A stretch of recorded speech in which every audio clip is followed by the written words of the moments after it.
शतरंज तो हम सभी ने अपने जीवन में कभी न कभी खेला है। ये भारत का एक बहुत ही पुराना और लोकप्रिय खेल है जिसमें काफ़ी बुद्धि और काफ़ी नॉलेज की ज़रूरत होती है। ये बहुत पुराना खेल जब शुरू हुआ था, इसका पहले का जो रूप था उसका नाम था चौसर। नमस्कार दोस्तों, मैं नवनीत नाग आपके लिए एक कहानी लेकर आया हूँ जो इस चौसर से जुड़ी है। जब इसको शतरंज नहीं कहा जाता था और चौसर कहा जाता था, ये तब के ज़माने की बात है। एक राजा बलभद्र थे। राजा बलभद्र के यहाँ पे एक किसान उनके दरबार में आया और आके उसने राजा को यथोचित प्रणाम किया, उनका सम्मान किया और राजा ने उसका दरबार में आने का कारण पूछा। जनरली राजाओं के दरबार में वो लोग आते हैं जो या तो कलाकार हों, किसी किसी गुण के प्रखर पंडित हों जो अपना प्रदर्शन करने वहाँ आते हों किसी नाम के इच्छा के साथ, या दूसरे लोग वो होते हैं जो अपनी कोई कंप्लेंट लेके आते हैं, किसी तरह की समस्या हुई हो उसका समाधान के लिए लेके आते हैं, या कोई अपना प्रॉब्लम लेके आता है जिसका सोल्यूशन उसको राजा से चाहिए होता है, कोई हेल्प चाहिए होती है। किसान को वहाँ देख के राजा थोड़े आश्चर्यचकित तो हुए। तो राजा ने बोला, बोलिए आप कैसे आए दरबार में, कैसे आना हुआ आपका, मैं आपकी कैसे मदद कर सकता हूँ। किसान बोला, प्रभु मैं आपके लिए एक बहुत अच्छा गेम, एक बहुत अच्छा खेल बना के लाया हूँ, इसे चौसर कहते हैं। और ये खेल आपको युद्ध की रणनीति में युद्ध कैसे लड़ा जाता है वो सीखने में और मदद करेगा, इससे आपको बहुत फायदा होगा। राजा ने कहा खेल है तो चलो खेल के देखते हैं। बाजी जम गई, दरबार में व्यवस्था की गई, खेल शुरू हुआ। राजा को बहुत आनंद आया कि इसमें तो हाथी घोड़ा और बाकी सब चीज़ें हैं, एकदम युद्ध के मैदान जैसा सिचुएशन है और बहुत अच्छा कुछ इसमें मज़ा भी आ रहा है। बहुत आनंद आया, राजा खेलता रहा, देखता रहा। 3 4 5 घंटे कब निकल गए पता ही नहीं चला और सारे के सारे दरबारी हुजूम बना के देखते रहे किस तरह से खेल खेला जा रहा है और बहुत ही अच्छा दिमाग वाला खेल है। जब खेल ख़त्म हुआ, जब राजा थक गए, आराम करने लगे, तब उन्होंने बोला आज तो मज़ा आ गया कि किसान भाई आपने जो एक खेल यहाँ प्रेजेंट किया है वो देख के, वो खेल के मन एकदम प्रसन्न हो गया। मैं आपको कुछ देना चाहता हूँ, मैं बहुत खुश हूँ, मांगिए आप क्या मांगते हैं।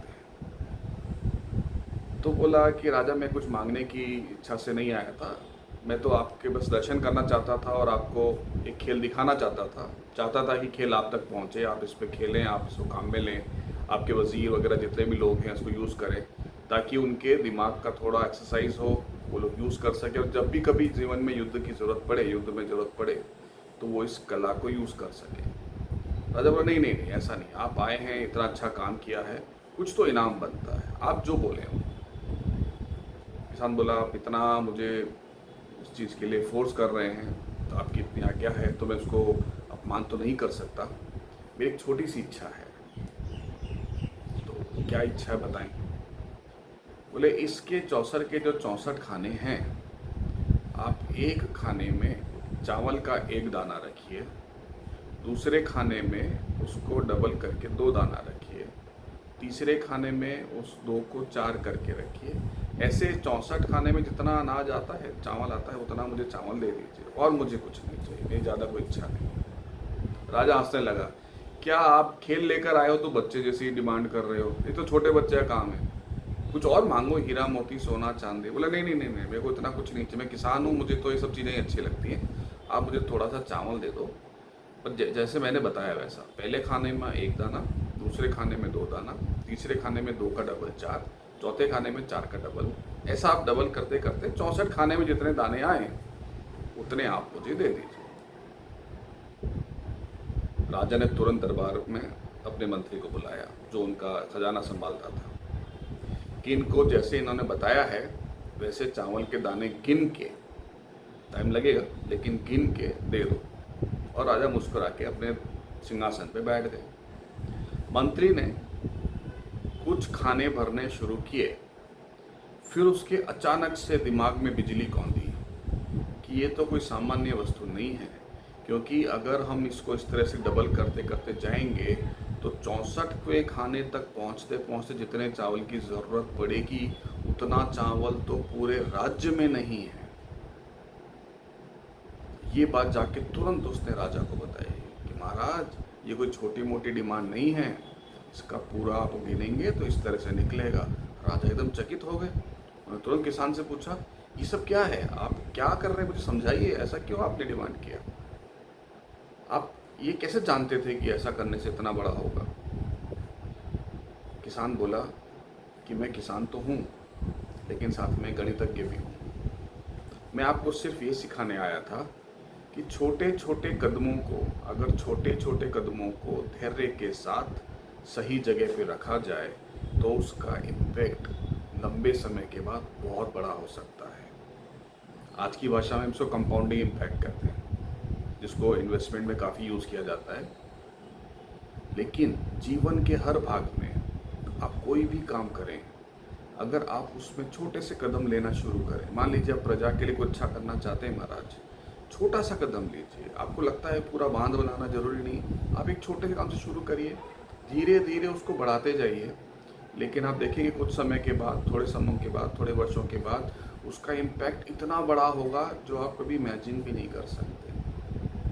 राजा एकदम खुश हो गया और उसने सोने चांदी खूब धन धान्य से उस किसान का सम्मान किया और उन्होंने अपने जीवन में हर चीज़ में इसको यूज़ करना शुरू किया।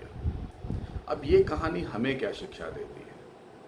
कई बार हम सोचते हैं, फॉर एग्ज़ाम्पल कई लोग बोलते हैं वॉक करने की हैबिट। अब वॉक करने के लिए मैंने कई लोगों से बात किया, इंक्लूडिंग मैं खुद भी ऐसा आलसी था, तो मैंने भी कई लोगों से बात किया। तो उन्होंने बोला 10,000 कदम रोज़ चलना ही चाहिए। अब स्टार्टिंग से डे 1 पे 10,000 कदम चलना तो पॉसिबल नहीं होता, तो आदमी डिप्रेस होके वो कहाँ स्टेप लेना ही नहीं चाहता कि छोड़ो ना, जब 10,000 कदम ही नहीं होगा तो करने का फ़ायदा क्या।